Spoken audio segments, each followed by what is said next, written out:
Si vous voulez des bras, faites les jambes. Ok.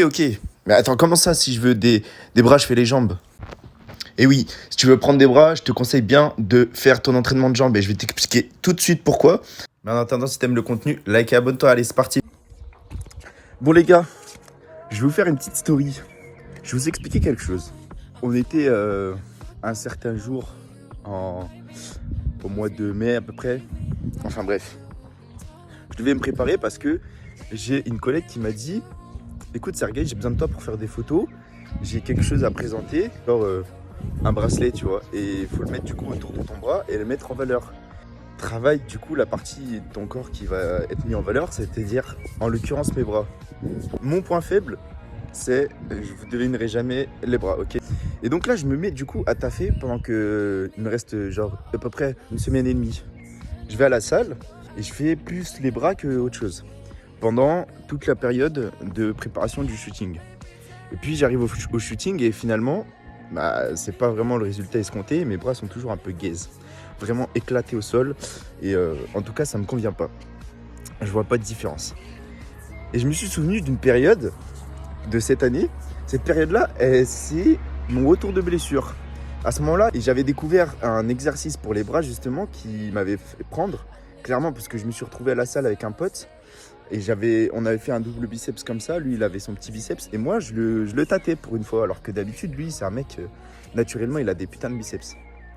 Et là, je le tâtais, tu vois. Et on m'a dit, t'as pris des biceps. Et j'avais juste fait l'exo que mon coach m'a dit de faire. C'est-à-dire, le principe, c'est simple. C'est tu prends ton max curl, tu soulèves. Si tu le soulèves qu'une fois, c'est pas grave. Et puis après, tu descends tous les poids et tu fais à chaque fois max de répétitions avec chaque poids. Tu prends 3 minutes de repos et tu repars sur une série. C'est ce que j'ai fait. Et c'est comme ça que j'avais chopé des biceps un peu. J'ai refait la même chose chez moi avec mes haltères, en curl supination au lieu de pronation, et puis j'ai chopé un peu de biceps. Et je me dis merde, là j'ai fait le même protocole mais j'ai pas pris du biceps. Et là je me suis rappelé d'une autre chose, c'est que retour de blessure, qu'est-ce qui se passe?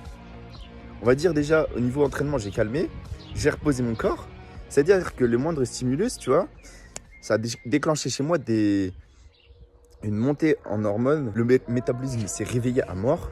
Et donc mes hormones, elles aussi se sont activées. Et qu'est-ce qui se passe à ce moment-là?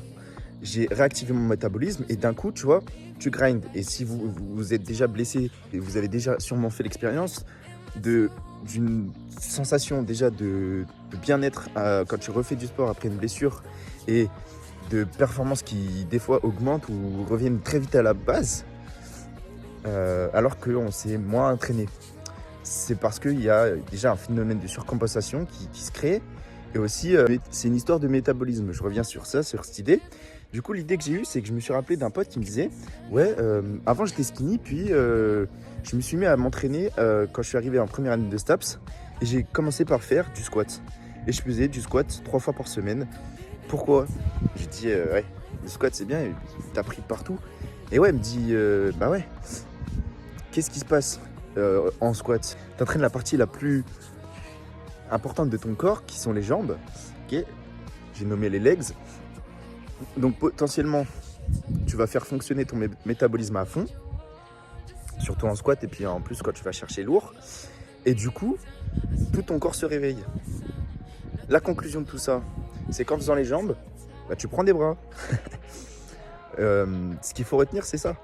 Ce qu'il faut retenir, c'est que plus sérieusement, quand vous faites les jambes, vous activez votre métabolisme vraiment de façon beaucoup plus importante que juste en entraînant une partie isolée de votre corps. C'est pour ça qu'il est conseillé par exemple de faire ce qu'on appelle des mouvements polyarticulaires pour la prise de masse. Parce que les mouvements polyarticulaires vont complètement stimuler beaucoup plus votre corps et donc vos hormones et donc celles-ci, parce que c'est la clé de tout ça, c'est les hormones. Pourquoi? Parce que retour de blessure, on parle bien d'hormones là qui se sont réactivées, ou activation polyarticulaire et notamment du membre inférieur, c'est aussi une histoire d'hormones qui se sont activées.